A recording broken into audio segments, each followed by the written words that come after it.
So I'm no longer going to therapy.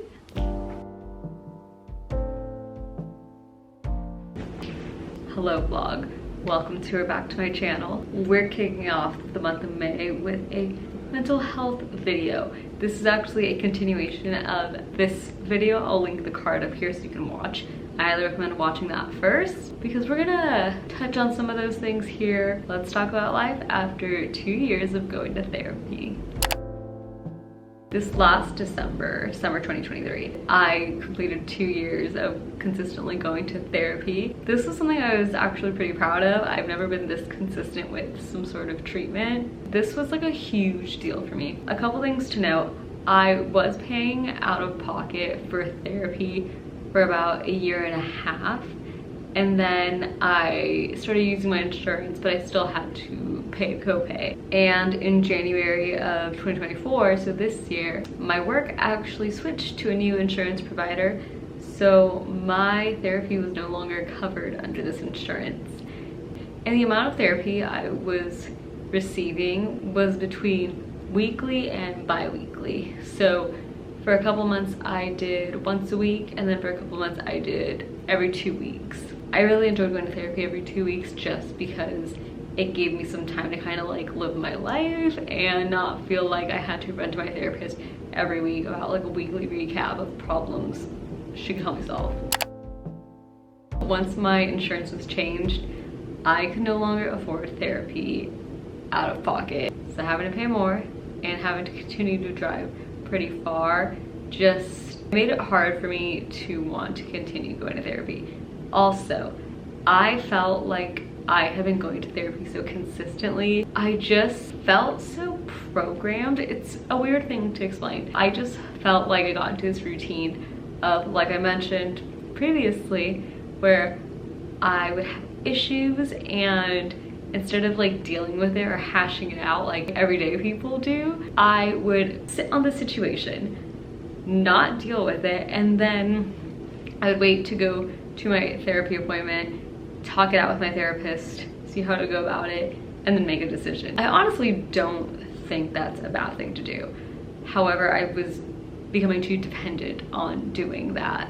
I started becoming so comfortable with all the tools and resources I was learning through therapy that I felt that, okay, with all these obstacles of like pay and travel, I think I'm confident enough to kind of just take a break from therapy.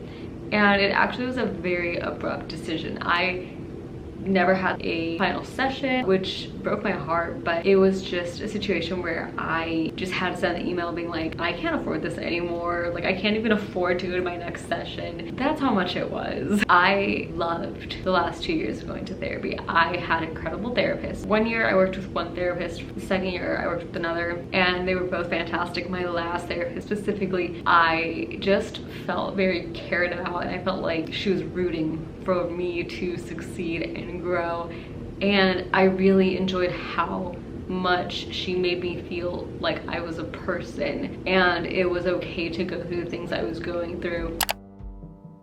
I have just grown so much after those 2 years of being in therapy. If you're going through a hard time and you have the resources around you and you can afford it, go to therapy. It was such a good place for me to be at when I was struggling with my unhealthy relationship with alcohol, when I was trying to undo these habits of being a workaholic. There are so many things that I went through. I have learned that I could survive through PTSD, and I know that maybe one day I will have to go back to therapy, but honestly I've enjoyed not going to therapy. It's almost been 5 months since I've stopped going to therapy. I'm still going through things and learning more about myself as a person, but I now have more tools and resources to get through things myself than before I started therapy. I talk to my husband about this from time and time again, how a lot of us just find comfort in being miserable because of how much work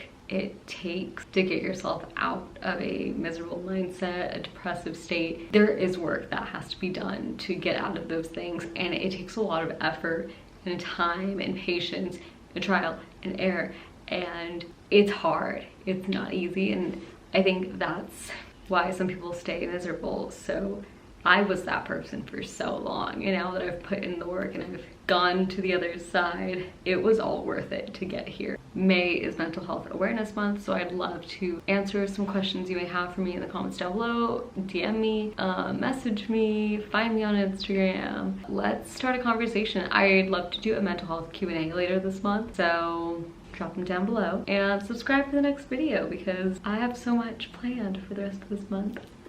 If you made it this far, thank you so much for watching. I'll see you guys in the next one. Bye!